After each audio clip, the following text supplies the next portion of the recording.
Welcome, everyone. For those of you I haven't met, my name is Gabe Lerner. I write the Democracy Notes newsletter, and this is our first live event, so it's fun to be in community with all of you. Um, for those who are not already subscribed, you can think about Democracy Notes as an Axios or a Politico playbook, helping you stay up to speed on all things civic, democracy. Um, we help funders, practitioners, and researchers stay up to speed on the field. And we are so jazzed to be partnering with Connective Tissue on this event focused on joy in civic life. So why civic life? Why joy in civic life? Why right now? Couple things came to mind as this event came together very quickly. First, democracy stuff does not have to be boring. This doesn't have to be like eating your spinach. This can be fun. This can be joyful.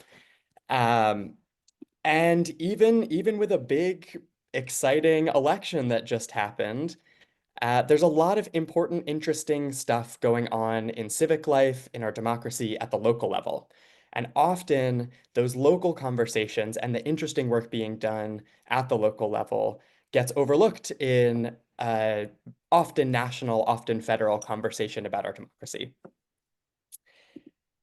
It's also the holidays. Let's have some fun. Let's bring the holiday spirit to the democracy space. Let's do this thing. Um, and then I would be remiss if I didn't mention uh, on our pre-Zoom call with all the panelists, I was reminded that we're doing this because all the people on this event are just super, super cool. And I gotta throw that in there as well. So Sam, I will pass it over to you. Thank you all for being here and welcome. Yeah, thank you, Gabe. Really excited. I think he teed this up very well. I'm Sam Pressler. I am one of the people who started the Connective Tissue newsletter. And just very brief, we're a newsletter on I think it's the connections, commitments, and communities that bind us together. So we do a bunch of stuff, spotlighting community builders, kind of writing the critical essays on things around connection and community, and then organizing really fun information around it. And this is also our first official event.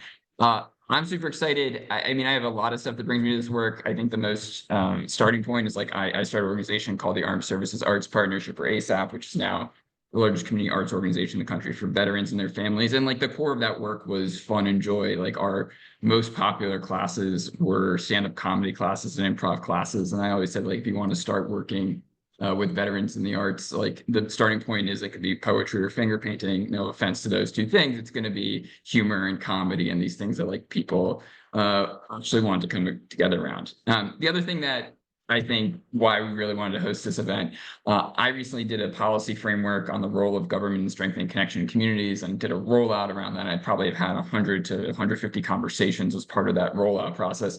And the unexpected theme that emerged from that rollout was this interest in like joy and fun and weirdness and like making like the next generation of civic life has to have those things in it. And so we want to do an event around this. And then I'll just say, like, Gabe and I had a call a month ago to brainstorm this event.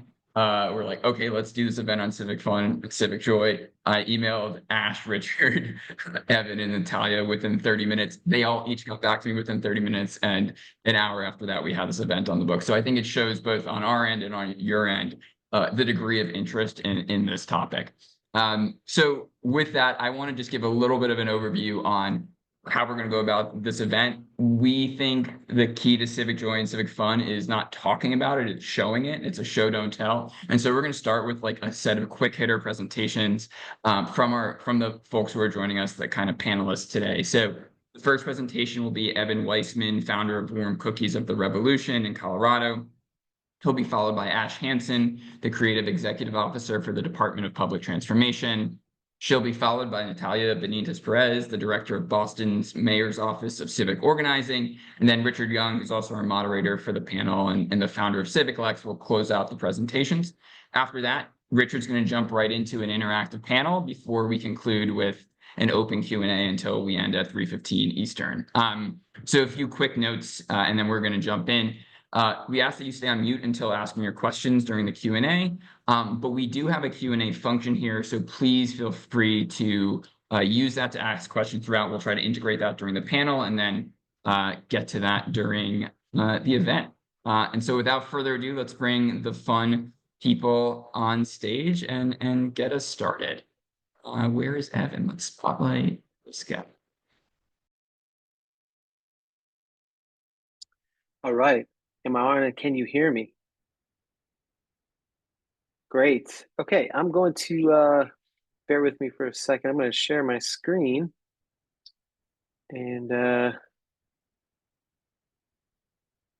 excuse me. Someone's got to have a technical difficulty right in the beginning, and it's me.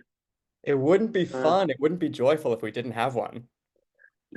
Where is just 1 second here. Oh, here we go. Share. I got it, everybody. Okay, here we go.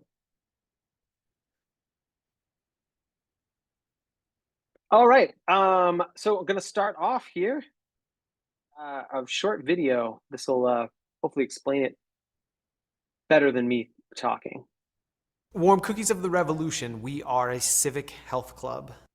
It's a you go to exercise your civic muscles. The way that you would go to a gym for your physical health, and you want to look good if you go to a gym, you want to see results. Well, the same way for our civic life, but where do you do that? Where do you possibly go where you can meet with other people in the community and you can engage and you can wrestle with and disagree and figure out, who owns what, who makes decisions in your community. But the main issue is that for most people and most parts of our community, it's boring and it's difficult. So what we do at Warm Cookies is we try to lower the barriers to entry. We always have childcare. We always have interpretation for different languages. We make it fun because our competition is Netflix. Our competition is church. Our competition is sports. Our competition is music shows and movies. That's where people spend their time and their money, if they have any of it, after working really hard and raising their families. So we owe it to our community to make the programs we do as absolutely fun and meaningful as possible.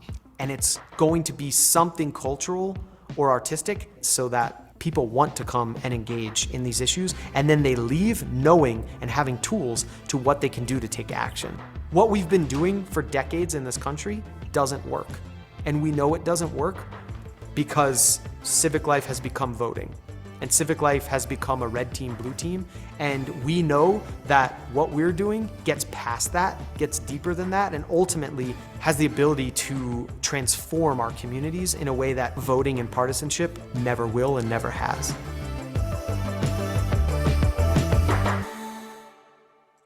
All right. So,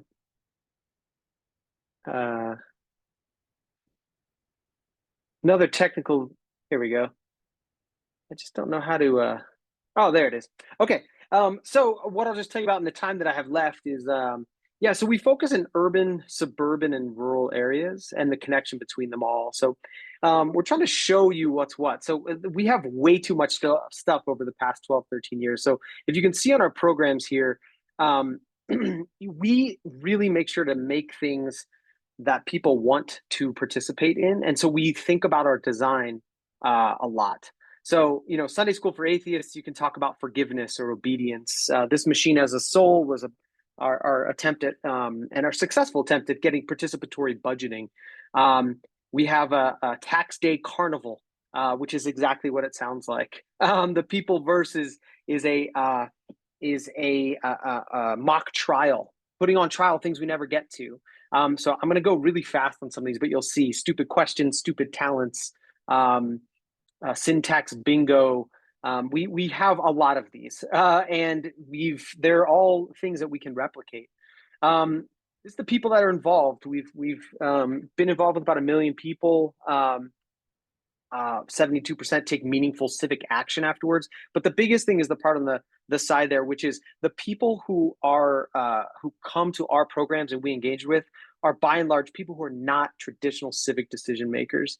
So the two major programs outside of the urban areas that we've done for the past decade are, this is what we're doing now. It's called Suburb Futures and the Aurora Civic House Party Project. And these are basically folks who are folks are paid to throw parties, and there's a civic element, and they do civic training with each other and take up space that they traditionally weren't involved in. And then Future Town Tour is, again, this is in rural areas, small towns. And these are the posters that you would see up at a local coffee shop or whatever it might be. And we take it very seriously, trying to have fun. And then the last things I'll show you here, like these are the cards that we make. And on the back, they show the events that we have. So we're trying to make things fun and joyous. We have a lot of people who do it. It's not just me. And I think my time is almost up. So also I'll just say we've got swag, and we make these books and videos and a whole bunch of different things. So you can check all this out on the website, and hopefully I'll tell you more soon.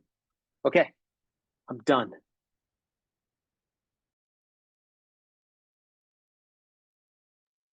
Rowdy, my turn? Go for it. Yeah. Great. All right. Hi, everybody. I'm Ash Hanson, CEO of Department of Public Transformation, founder of PlaceBase Productions, a lover of rural people and places. I'm coming at this work with two hats. One is as an artist with a background in clown, and one as an administrator that works to support the fun creators in rural places, primarily in the upper Midwest, but we also work nationally as well.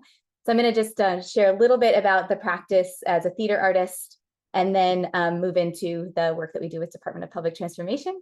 And one of the things that I want to just name is that, I see myself as a community organizer, but I do this through the world of theater. So I fell in love with the magical power of theater because of its ability to bring people together in connection and story and celebration, and because it's really fun. And when we work in rural communities and sharing people's stories, that often looks like spending time at local watering holes and bars. And one of our primary ways of getting folks to participate in our theater productions is showing up to karaoke nights. So I share these two stories because these two photos because of it kind of exemplifies what this work often looks like. And including singing, You're the Reason God Loves Oklahoma with somebody like Storm and Norman here, who we share very different political backgrounds and beliefs and values, and yet we do sing together beautifully. So you're finding ways to connect with people that are already existing in their local watering holes. So place-based productions, we take stories from the places where people live and work and love, and stage them in these large-scale site-specific musicals in unique places. So they're all outdoors, all site specific. This particular play was called Paddle on the Pond, a little town that has a pond in the center of it that could have used a little bit more life. And so we had 100 watercrafts on the pond to learn about the history and celebrate the stories of the community while also looking towards the future. A lot of our work involves coming together intergenerationally of the plays that we've done. We've been going now for 12 years, 24 productions in rural communities across the country. 100% participation of mayors in the plays, or civic leaders if it's a township.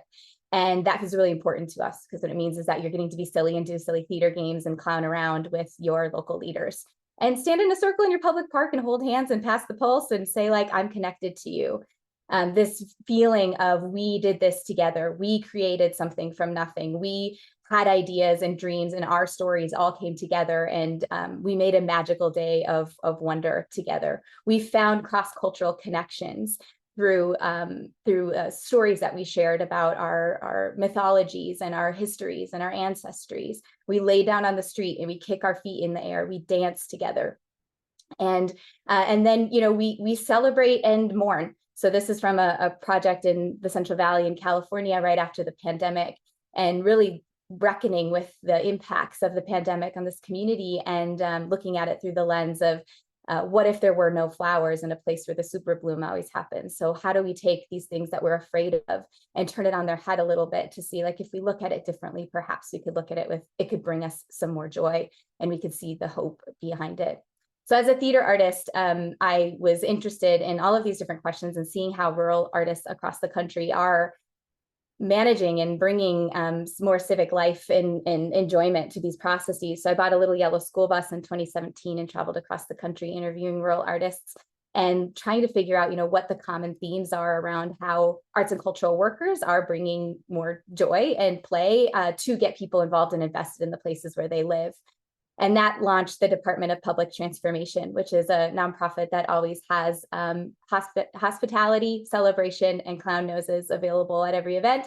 And we run a Main Street building in Granite Falls, Minnesota, in the western part of the state on the prairie. We also support rural activators that are doing spaces like the Yes House, which is the name of our headquarters in Granite Falls. So this is 5 different projects across the state. These folks here are coming on a journey to create these kinds of artist-led activation of spaces to bring that same kind of joy to, there's my timer, just hear that, ding, ding, ding.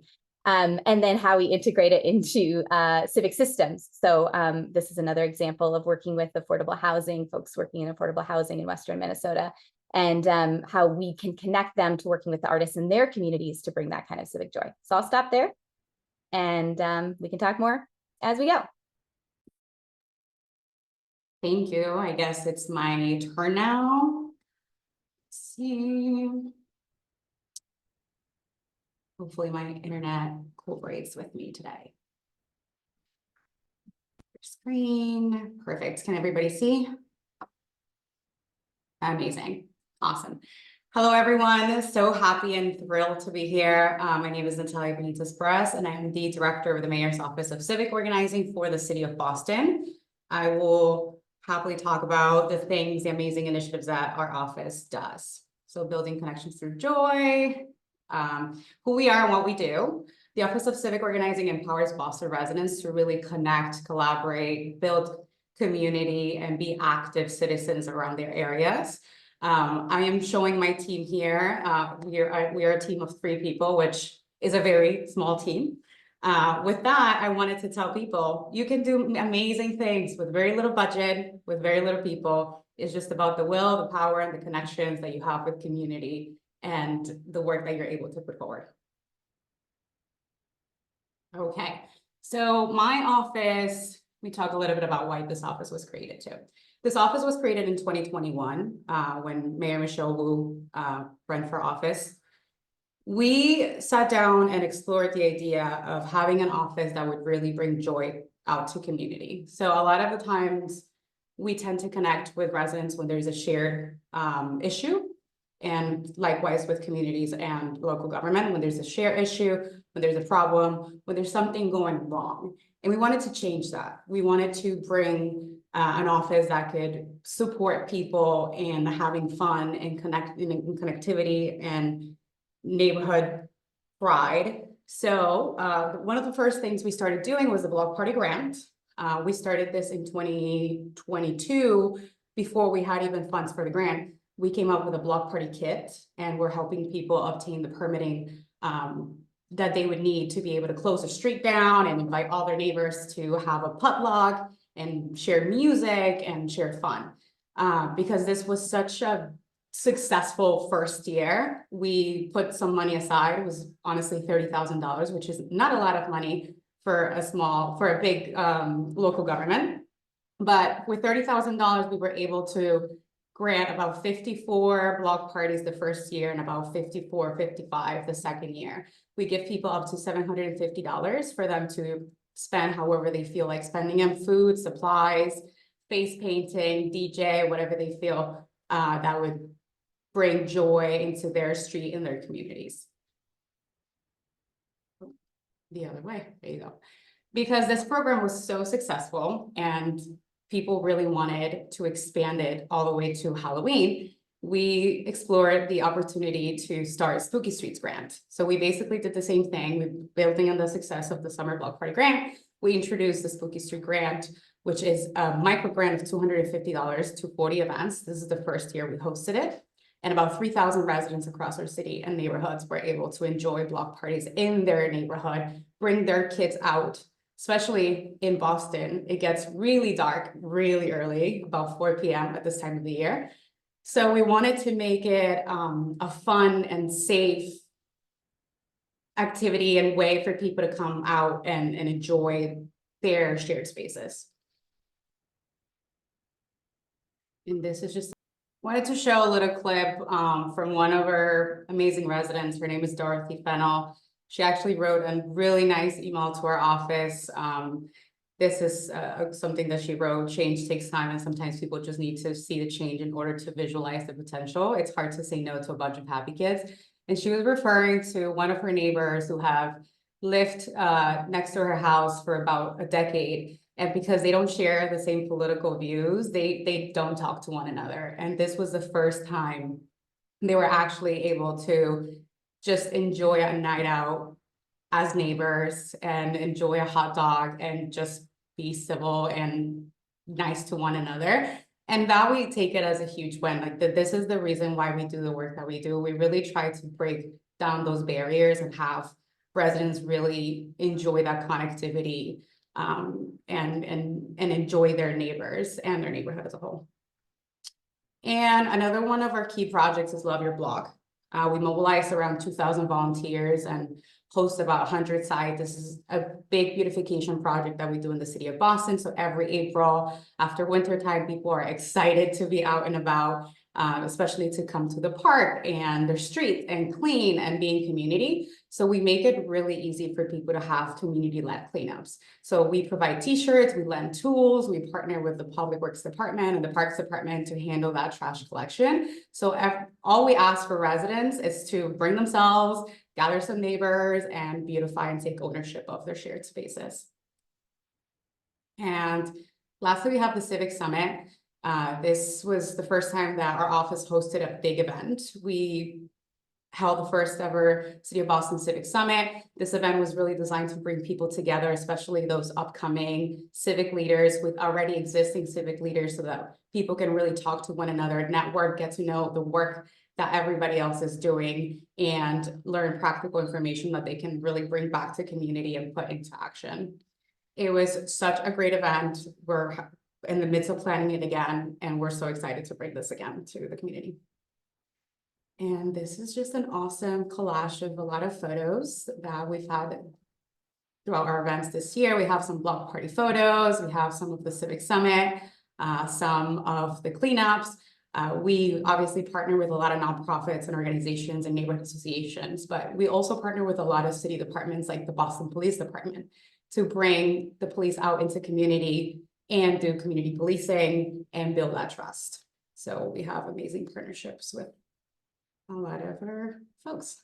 And then for more information, here's the website, our handle, and my email. If you want to connect, I'll be happy to connect. And that's it for me. I can stop share.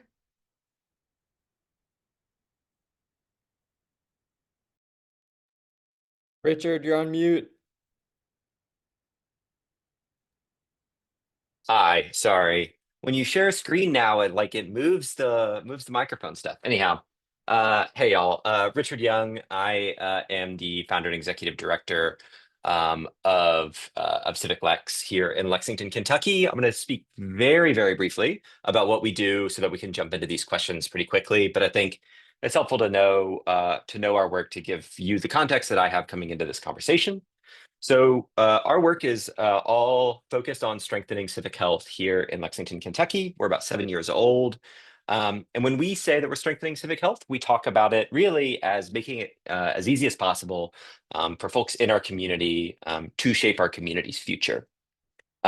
We sort of have three things that we do in big buckets. We're focused on building civic knowledge here in Lexington, strengthening social cohesion, and making our civic institutions like local government more responsive to the public. We do that through a variety of different types of work. We are civic educators. We're in the public school system. We host tons of events for adults and young folks alike to understand how our civic life works here and how to get involved. We are a local news organization. We cover every single governmental meeting that happens and provide free reporting out to our community.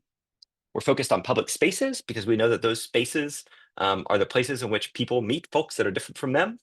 But then we also do a lot of work to intentionally build relationships, particularly across power difference. We're really interested in making sure that everyone in our community recognizes folks in government when they meet them at the grocery store. And then we work with our civic institutions here in Lexington to make their process for public engagement more meaningful and rewarding. for the public and more helpful for local government. But really, all of our projects and all of our work just kind of do all of those things at once. And I think that that's the thing I love so much about our work. And we also try and have fun, as evidenced by these photos of people smiling. I promise they're not smiling in fear. All right, with that, I am happy to go into the panel conversation once all of these panelists are spotlighted. And if I can just say like a very brief thing, oh, look, here we all are. Very brief thing. It's very amazing to be facilitating this panel of just like absolute rock stars. Ash is a very close friend and someone that I've worked with for a decade. Good Lord. And you know, Evan, Warm Cookies was part of my inspiration for starting CivicLex 7 years ago. And Natalia, I mean, I think like your work is just so clear. At like the power that when you bring this work into government, it actually can work. Government doesn't kill the soul of fun. And I think that's a lesson we should all take with us. Okay, so on that note, so in like thinking about this conversation, I've been thinking a lot about the past year in like our conversations nationally, globally about civic life. And I think the problem with it is that it is always either like too boring or just like way too grim and serious. And it is both boring and grim and serious. Both of those things are true.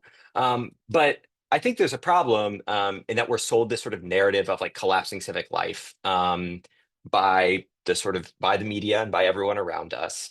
And it's always this sort of like this feeling of like resisting or preempting power structures. And all of that to me is actually like really pushes down participation. It makes people not want to be a part of something. And so I want to go real quickly through each of you, starting with Ash. Two parts to this question. And I want you to give me the quickest possible answer on the first part. How do you think about fun and joy in the context of your work, and why do you think it's important? And can you tell me like a very specific story about how fun or joy has manifested in your work with an individual or small group? We'll do Ash, then Evan, then Natalia. Same questions. Awesome. Yes, absolutely. Thank you, Richard. And I want to say like the intro that you gave, I think this is why working with rural cultural workers is a great place to start, because if we're talking about damaging narratives around boring and not fun and doom and gloom, rural places have had that narrative put upon them for many, many years. And so a lot of our work is around that kind of narrative shifting, looking at, instead of, vacant properties as places of possibility, looking at the opportunities that exist and the talent that exists, and play and fun is just one way to do that. And we do that with an arts and cultural lens. I will say my number one go-to, like, why is this important? Why integrate this into our work? Often arts and cultural workers are seen as a cherry on top, an after fact, like thing you do later, maybe. And for us, it's like, no, we are the sugar in your sundae. Like, it's not just the ice cream. We are an essential ingredient to the thing that can make this tasty and that can make people want to be a part of it. And so just by reducing it to a cherry on top, you're doing a disservice to your entire community by not folding artists into the meal.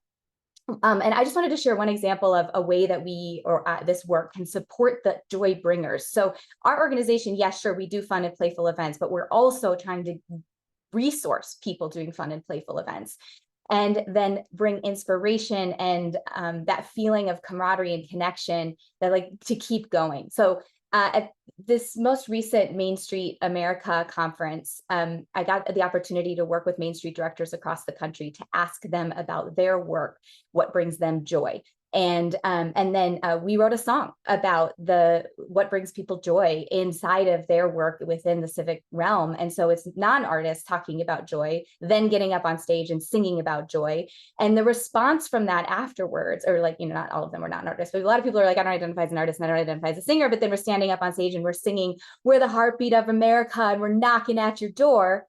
And chanting this in a conference hall, and then afterwards getting the feedback of just like, this is the kind of thing I need to keep going. And so I think, as the people on this call I'm reading this chat and I'm saying, like, you are the joy bringers. And so how do we keep and bring and energize the people that are on this call to keep bringing the joy into their place-based communities and finding those opportunities and moments to sing and dance and play together? I think is an essential part of it. Evan, same questions. Why is this important? And give me a story. It's literally all that we have, I think. Like, how do you spend your time and your money when after working, and the things that you have to do? You spend it on things that you care about. So that might be shopping, it might be church, it might be music, it might be whatever it is. And so don't make civic life as necessary, as meaningful, as joyous, as humorous, as fun as all these things, then what do we have? You have the same story. The same people will be running things and making decisions. So it's all we have. That's my short answer. And in terms of stories, I mean, truly, I mean, this is our mission for the past 12, almost 13 years. So everything we do is looking for that, is like, well, what's going to bring someone to talk about like where we budget in the community? There's nothing more boring sounding than that, and more alienating for regular people. And so we have a tax day carnival, which I mentioned there, and that's like, it's been fun. We've done it multiple times. It's fun. It's joyous. And it's the worst. I mean, that is a national day of mourning, and we have circus freaks there. I'd say also that another version of the like taking something so horrible sounding, we pushed for years and years, and two people on this call, Adrian Molina is the co-director at Warm Cookies. He was a part of it, and then also Roshan Bliss helped us. But we pushed for participatory budgeting in Denver, and that is the worst.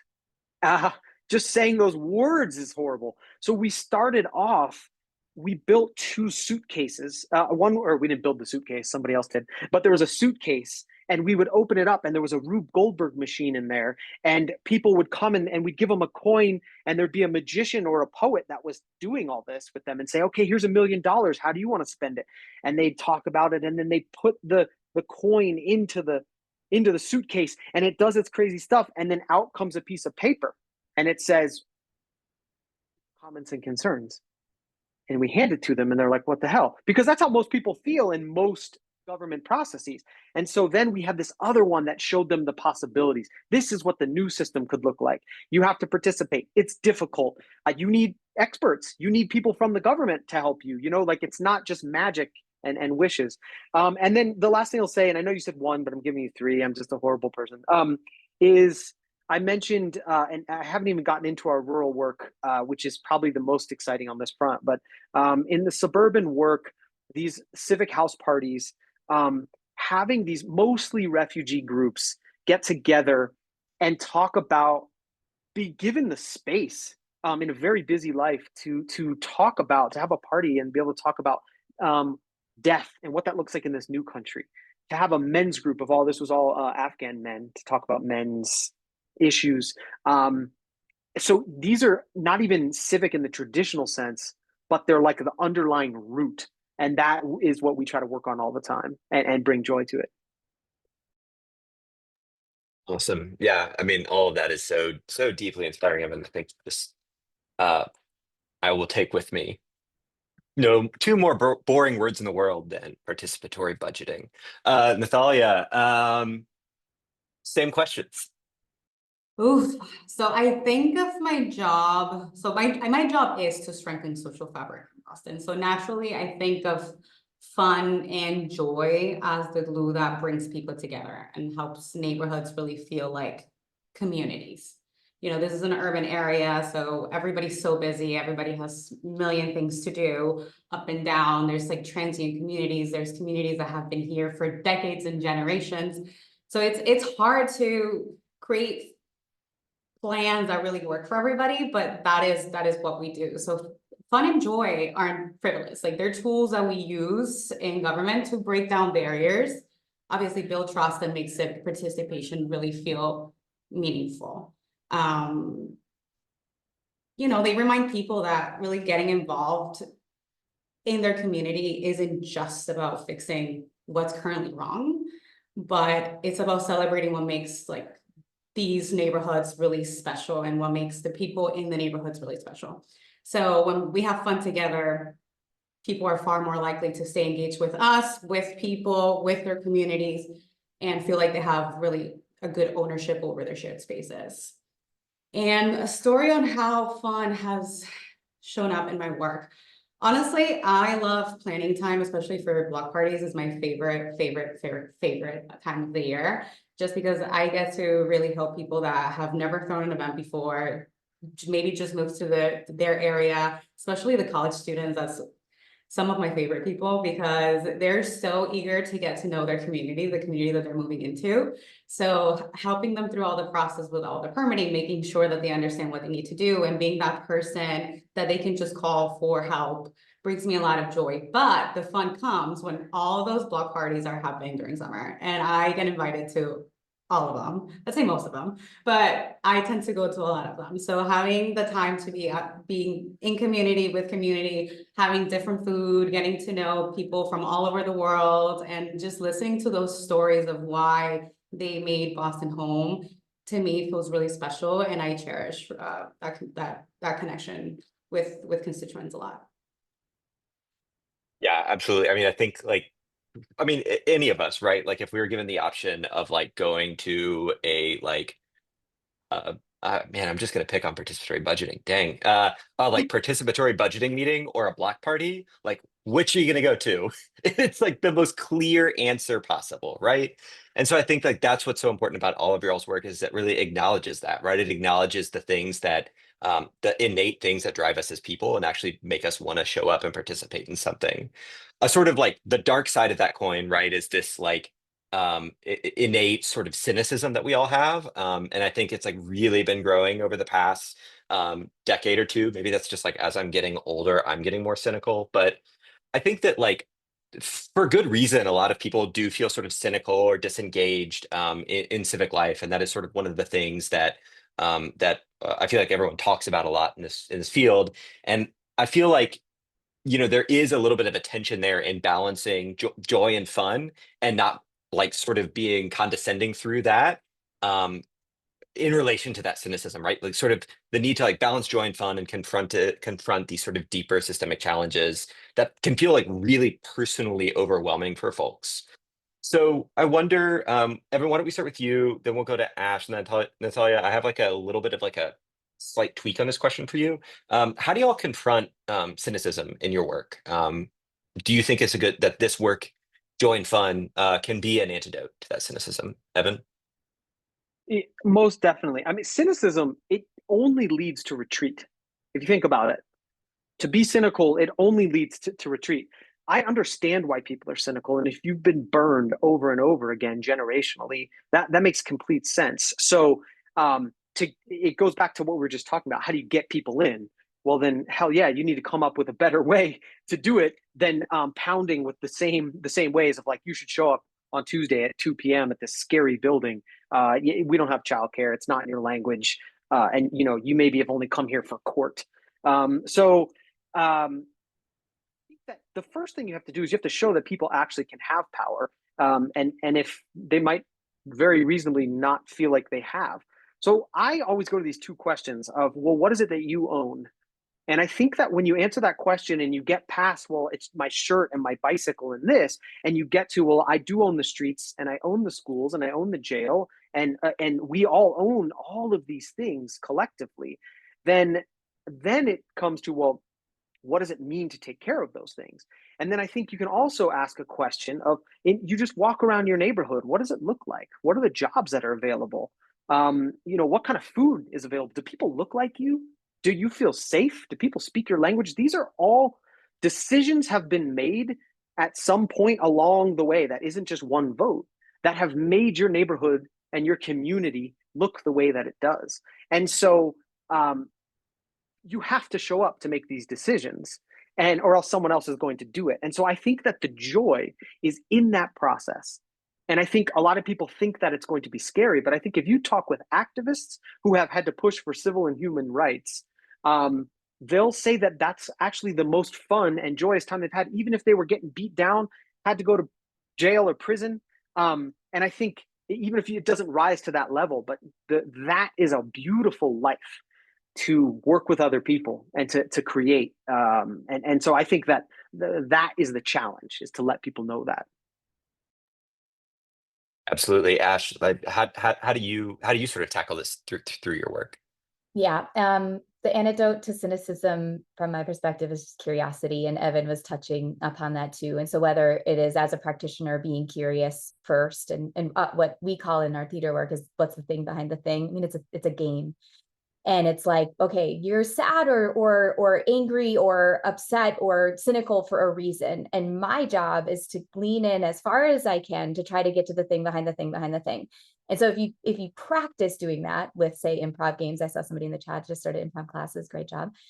Or just as a, as a cultural worker, you not only are, getting into the root cause of the cynicism, which is then we can have a conversation. If the reason why you're being cynical is because you're actually grieving the loss of your industry in your community, then maybe we can move forward from there rather than just like, I don't like anything new coming to town. That's not a place where there's possibility, but there is possibility if we can acknowledge and recognize where the cynicism comes from, and we can do that through curiosity. And these kinds of events help then also, these kinds of opportunities to bring joy also brings curiosity. You're going like, I love all of this great design work, Evan, that you do too, of just being like, I'm curious. What does that mean? I want to show up to it. It is a vulnerable, risky thing to go to something that you don't know what it is, to see a poster and say like, I have no idea what that is, but I'm going to go. Because it seems like it's inviting me in a way that feels good. And practicing that vulnerability and practicing that that like giving into your curiosity is an antidote to the cynicism, whether you know it or not. Yeah, so I think I'll leave it there for now, but that's, I think, my answer to your question. So, curiosity.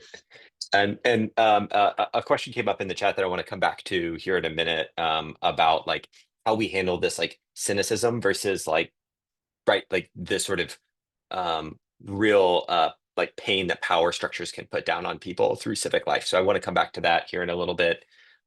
Natalia, I feel like you have sort of a little bit of a different vantage point on this, in that you work for one of these power structures, right? Like that is a very different approach than everyone else on this call has. And so I imagine that there is a different sort of set of tools that you have to use to navigate cynicism, because a lot of times people's cynicism with local government is like wildly well deserved. So how do you navigate that in your in your work? And hey, like, it's normal. You're not thinking of local government or government in general as like your friend, but I am your friend. So I tackle cynicism by really focusing on small, joyous wins that show people that government can deliver in ways that matter to them. I think a lot of that cynicism really comes from like feeling disconnected, like government is something far away and impersonal. But my job is to change that. I go to every community meeting that I'm invited to. I go to events, I go to baby showers, I go to barbecues. I'm part of the fabric of the communities that live here. So I'm a resident of Boston. So I tell people that, like, I am one of your neighbors. Just I happen to have a job with government, but I'm also your neighbor. I bring the trash out the same day that you bring the trash out. Like, I do the same things. So I want to be here to be helpful for people. So I feel like through our programs like Love Your Block, Spooky Streets, and the summer block parties, like we are showing people how like small intangible actions like planting flowers or posting a cleanup or throwing a block party can really make a difference. Like we help them make it easier to make that difference, even if it's just by a small contribution with money, especially for communities that really struggle. Like $750 is a difference for them. So when residents see their ideas really come to life and the neighborhoods come alive, it's hard to stay cynical. So that's when we win a little bit here. And I also make a point to meet people where they are. Like I go to their living rooms, I listen to their ideas, and I find ways to say yes. And this is something that my team and I constantly have conversations about. We're yes people. So I will make sure that if you want to host an event or if you want to have a celebration because there's a new mural on your neighborhood that you really want to honor, like I am here to help make the bureaucracy of government be as easy to navigate as possible. And so I give people my personal number. I want them to feel like I am a friend inside that they can tap into for information, for whatever the case may be. So those moments really build trust and remind people that like local government isn't just an institution. It's a partner in making their vision for their communities a reality. And I love that I get to be part of that. Absolutely. One of the things that I talk a lot about, like when we're out, talking with folks in the community is like government to a lot of people. I think people apply to local government their idea of what national government is, that it's like this giant sort of automaton that's impossible to engage with. But actually, it's like it's full of people, right? And if you talk to one person in local government, you have talked to one person in local government. You haven't talked to all of local government. And so I think that's a really important aspect of this. And I think it's so important to have people saying yes in government instead of people saying no, because that is like almost always what it is people saying no. And so having you there saying yes is really important. I want to go in a little bit deeper into this sort of question about like national to local, this like scale thing, right? So I feel like a lot of the like national, I don't know, democracy system, whatever you want to call it, is like very top down, right? It's like very national. And then like sometimes things trickle down to local. This is like the opposite. And this is all local work maybe making its way up. But I feel like there is a possibility like as things scale up past the local level that you lose some of that intimacy of like knowing a yes person in local government or of doing it with your neighbor, right?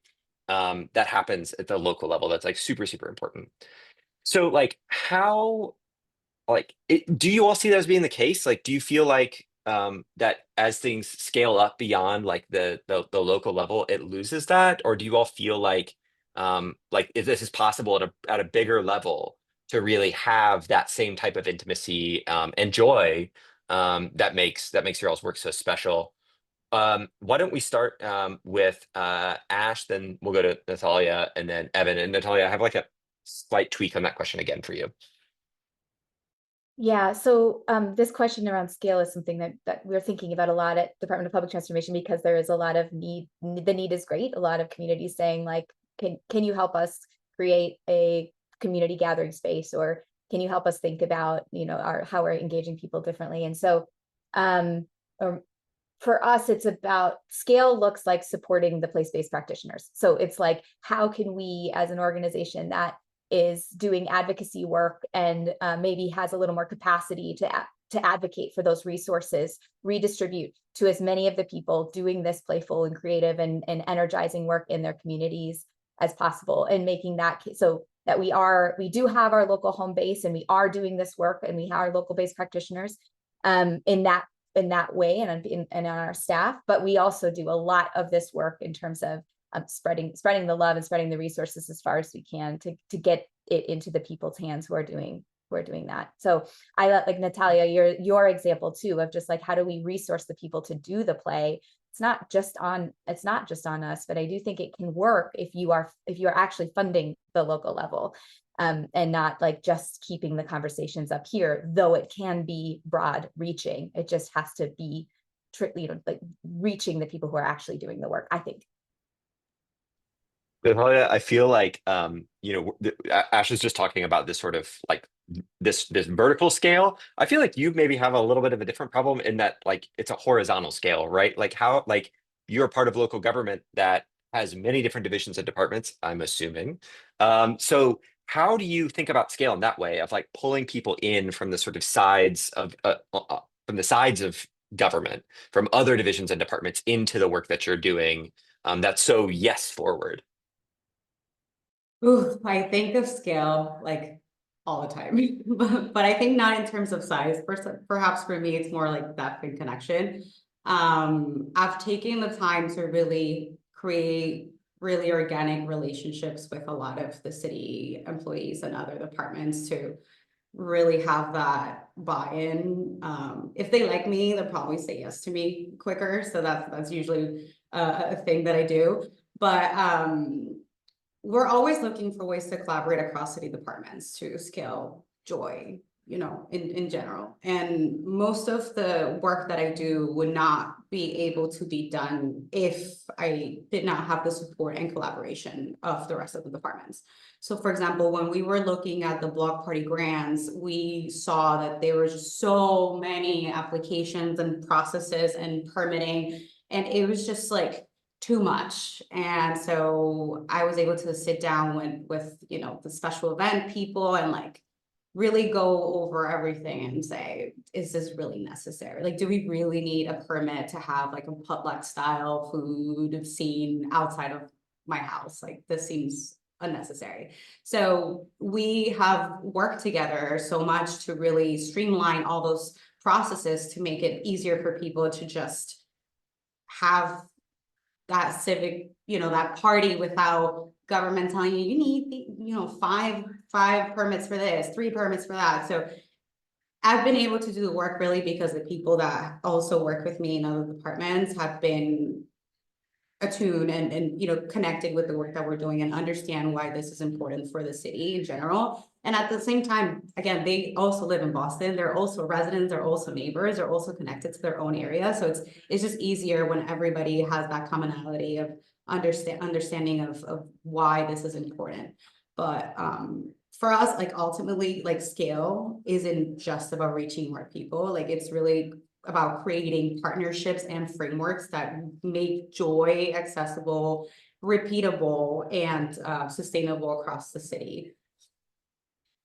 Oh my God, Natalia, the scale isn't about reaching more people. Like, words to live by. Evan, I'm a little bit of another variation on this question, right? How do you think about like reaching more people or reaching people more deeply? Like, where do you fall on that spectrum? Well, y'all are going to be my therapist now for a moment. No, this is something that we've been wrestling with for years and years. I mean, Richard, I remember when you and I first met and you were starting up CivicLex. I'm sure I gave you the same answer I give to everyone at the time, which is just like, listen, we don't want to be like the Chipotle of civic engagement. You know, the way that we do it can't be boxed up and shipped out to another community. So on your first question of local culture, I mean, I think until local culture gets trillions of dollars, things have to be locally based. However, scaling, you know, if you're thinking about the enormity of the issues that we have in this country, and I think for the next, you know, 12 years, 3 election cycles, however you want to think about it, this generation, we have some really enormous challenges, and there always are enormous challenges. But that's something we're trying to answer now a little bit more. So this question, the second question you ask of like more people versus like more people deeply, that's been our balance. That's what we've been trying to figure out. We have said no to scaling for over a decade. And then we do it in our way. So it takes years and years and years of meeting people, showing up, connecting, till we feel comfortable with it. And what I will say is in the past few years, we have finally responded and gone into other communities within the appropriate way with the correct people in these communities leading it.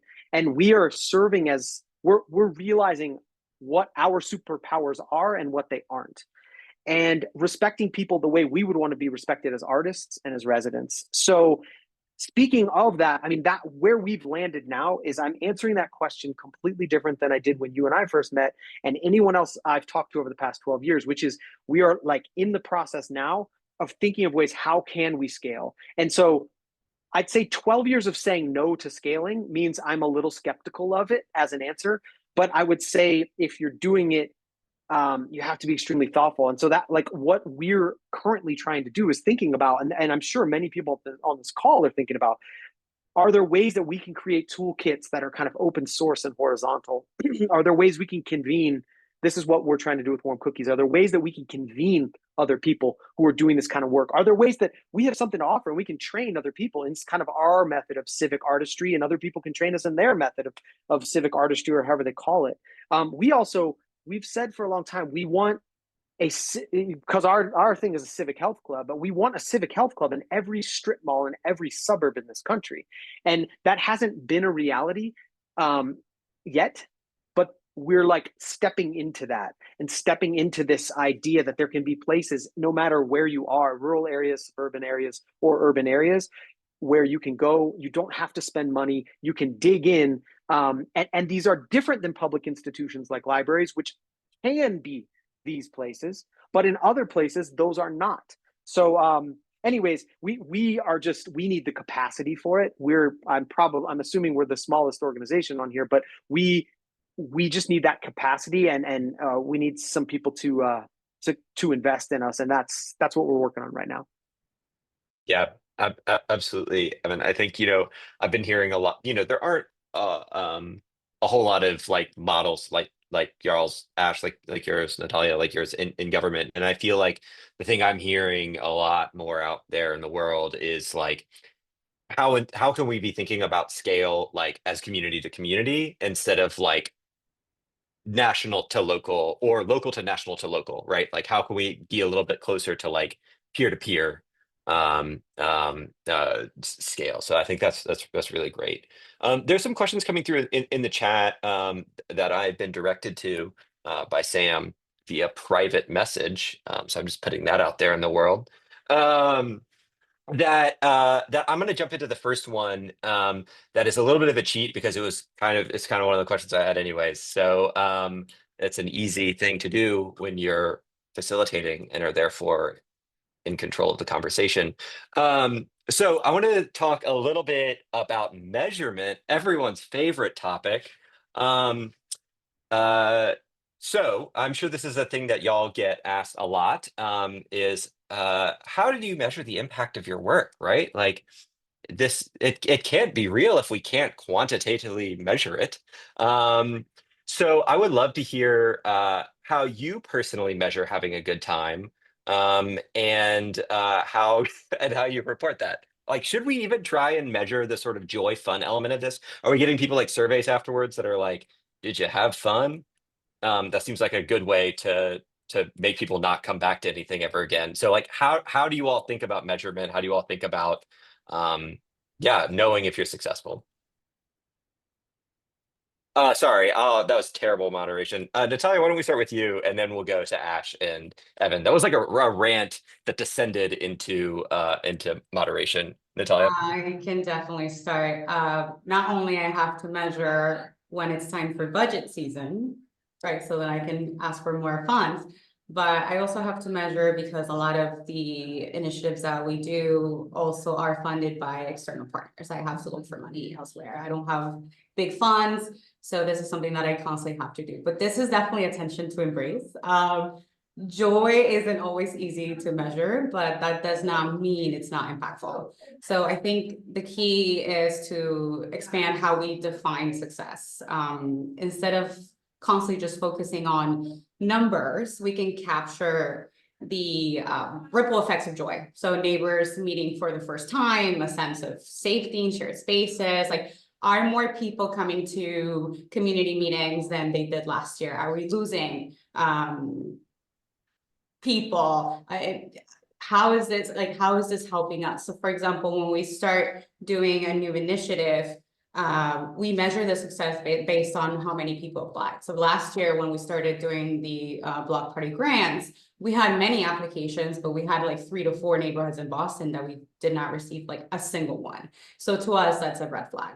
So that means we did not do the outreach that we were supposed to do in those areas. So we did work on those areas all throughout the year. And this year, actually, 2 of those areas had the most applications this year. So this is how I measure impact. Yeah, so I think the moments might not fit like neatly into a spreadsheet, but they're powerful indicators of success. Awesome. Yes, I feel like you probably have the most accountability, held to the most accountability on measurement of all of us. Evan, what about you? How do you measure your work? So I come out of my background's in theater, and we used to just kind of give the middle finger when people would like tell us to measure. It's like, I don't know, what do you want to know about this play, that I made? And so I took that into warm cookies in the beginning. I still kind of do. However, I will say that we've had we've had a few people come and want to evaluate our work, and we sort of were like, cool, like just out of our way, kind of. And they both said they were doing a thing which was they were describing as deep hanging out. So they would just come, and then at the end, they each, we had a couple PhD dissertations written about our work. A book came out that this one person did, which I thought was incredible because I can't take it. I can't even evaluate our own work. But so when I get any piece of data or statistic, I latch onto it. I'm like, what? Oh, cool. But I don't think about it. So I think part of it is maybe you need nerds on your team. If you're an artist or you're creative or you think about things in these ways, and that's what your obsession is, then you need some nerds who their obsession is this kind of thing. I'm using nerd in a positive way, by the way, in case anyone's offended. And then the last thing I'll say is I was introduced, and I'm forgetting her name now, and I apologize. She might even be on this. But I was introduced to this thing called the Aesthetics Perspectives Framework, and she had me like react to it live on stage at a conference, and I don't know how I reacted, but since then I think it is interesting to look at in terms of like, all right, this is creative. So the cultural meaning is something you can look at. How well this sticks in the community. So I think that, and you can look at it, they have like 15 different attributes. I think that's all fine, but generally, I tell people, I say, if you want to see what works, come to what we do. And if you can't come, because that's not fair to many people who don't live near us, then look at what we do, talk to us, because for us, the best thing is that the proof is people who come and experience what we do. It's not theorizing. It's just, you got to be a part of it. And that's part of our scaling up process. Awesome. Ash, I'm going to throw that to you since you also did a dance with aesthetic perspectives. And then we're going to move into a lightning round wherein I will just start interrupting you if you go longer than 1 or 2 sentences. So not yet, soon. Ash. Everybody check out aesthetic perspectives. I won't go too much into it, but adapt it for your needs and build upon the attributes that they give you and say like, wait a second, but what are we really trying to measure? And that's what our team has done. But we look at like disruption and risk taking. Like, are people taking more risks? Are they showing up to something for the first time? That equates to success. But then I wanted to just put a plug in for saying like, and if you are getting support or resources from funders, tell them to do it. You have the money and the resources and the time and the people. So we've been starting to do a lot more of that, where we're like, if you want to know the answer to that question, you come and ask all of the people and do the survey and do the thing. You didn't give us enough money to build that into the 1-year grant timeline. So sorry, we'll do our best to like get our friend with a camera to come take some photos, but that's about as much as we can afford. So, the people with the resources need to be supporting the kind of documentation and storytelling work to really like show how, if you really care about it, that you really want to know the answer to that question, help us tell these stories and help us document them. Awesome. Yeah. Why don't you do it? All right. Moving into a lightning round here. Internet thoughts. I'll give you a little bit more context. So there was a question of, do any of y'all use the internet or social media to foster local civic health? So we'll start. Ash, you just went, so you'll go again. Very short. Do you use the internet? What do you think? Not so much, just to get people there. All right, Evan.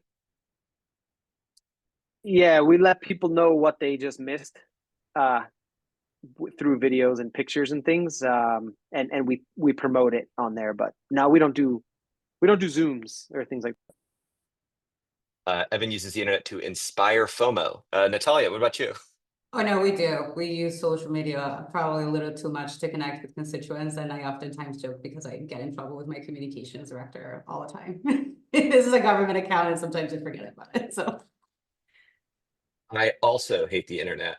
How do projects start? How'd you get started? Very quick. Natalia, then Evan, then Ash. We're just gonna go back and forth. I started, I think, during college because I was doing political campaigns in like 3 neighborhoods in Boston. And I was like, wow, I really like organizing and I love events and I love being out and about. And I could never do a 9-to-5 sitting at a desk. So it just led to this. And I am so grateful. Evan? And I'm just making sure, was the question on like different programs or how we personally? How did Warm Cookies get started? Boy, I'll give the really fast version. I am in the art world, and I also am in like lefty politics world, and then I also love NFL and sports, and like those things you're not supposed to do that. And so I wanted to merge them and basically get all the people I know at sports bars who really care about the community but would never do any of that. So we created programs to do that, and that spun out. Hell yeah, that's great. Not enough people think about sports in this work. Just saying it. Ash, what about you? Karaoke contest when I was 16 years old. And I was like, look at all of these people that are coming together to sing and make hands and fools of themselves that normally they don't. And so I was like, how did we get, my little kid brain, but that, now has developed a little bit, is just like, wait a second, if folks will like stand up and take this risk, what other things this is like the prime constituency for risk taking, is people who stand up and sing karaoke. It's a good place to start. Great. Sam, you have your hand up. Yeah, I actually want to, because I think this might be a point for a little more substance. Like, let's say I want to do what CivicLex is doing in my community in Charlottesville, or what Warm Cookies is doing in my community in Charlottesville. Like, what is step 1 or 2, right? Like very specifically is like do fun shit and let people come. Like, where should I specifically begin? And then you want to take that? Oh, Ash has her hand up. You first got to show up. I was at a conference of the National League of Cities, and I asked a question on stage to like 200 city officials and leaders and staff, right? And was like, how many of you attend your local open mic? And like 3 hands went up. And I was like, okay, the homework, like go to the things first and say, how can I help you? There's already people doing this work, and like that's a great place to start. Yeah, I was going to say the same thing, is that from a cultural side, there are people doing things in their own culture, subculture. There are punk kids. There are dudes who work on cars. There's whatever the thing is. There are people there, and all those people are part of the community and care about what they're doing. And civic spaces in different communities look very, very different. So it might be on the bus in some communities. It might be at a library. It might be at a coffee shop. It might be in a more traditional civic space, but it's happening. So you do just have to kind of you have to be there. So it does take a particular personality, I would say, is the other answer. So the fact that you said, how can I do it? That's one thing. And that's been what's hard over the years for me is to tell people like, hey, look at all the stuff on our website, take something, you can do whatever you want. That's what I tell people. It's a horrible thing to say to someone, because that's not helpful. So we're working on sort of like compiling it and putting it in. We've made a couple toolkits to let people know. I'll add 2 things real quick, and then Natalia, I'm going to ask you a similar question. How do we get an Office of Civic Organizing in every local government? So just hold on to that for a second. But my 2 things would be like, yeah, show up to places, start talking to your neighbors. Like if you haven't talked to the people that literally live next door to you about the things they care about, that's a really great place to start. And also like reach out to us. I mean, we're all like super accessible people, right? Like you can find our contact information probably where we live online. So like cities, not addresses. So like reach out to us. I mean, I know every one of these people would be welcome, like, and happy to talk to you, and just like hear what you're thinking and be able to share some ideas. And then maybe you 2 can have a yellow shirt or sweater like Evan and I do. Natalia, what about you? How do we do this everywhere in local governments? Ash and I are both in black, so. Honestly, do not be afraid of no's.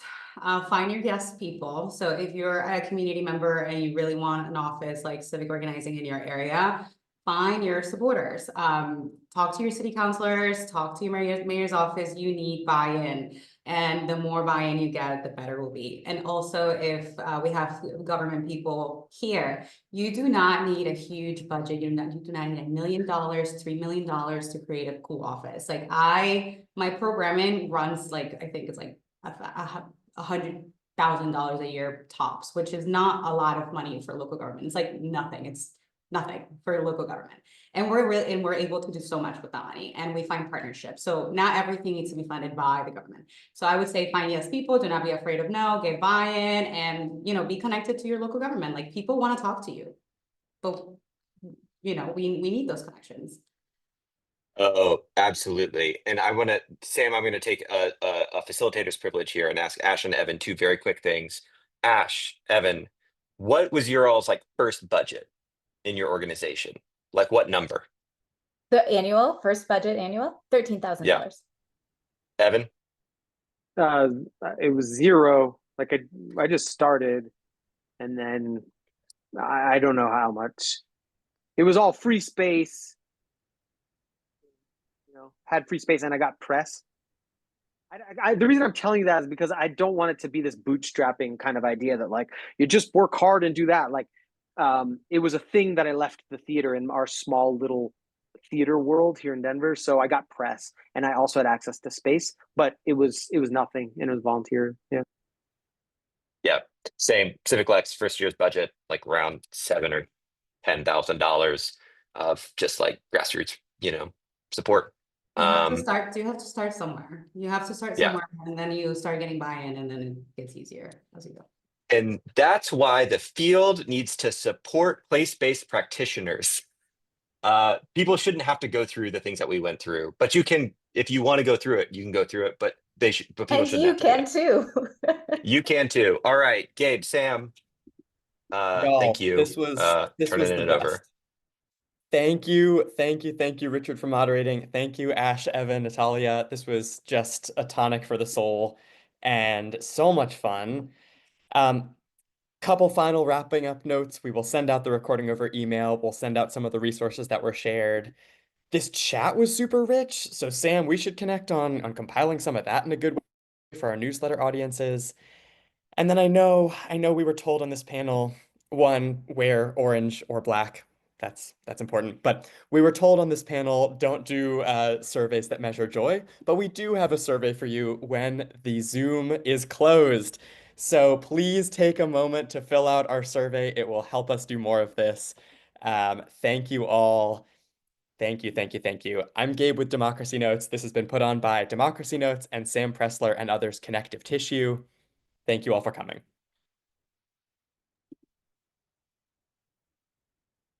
Bye, be in touch. Let's hang out. Come to Kentucky. Bye, everybody.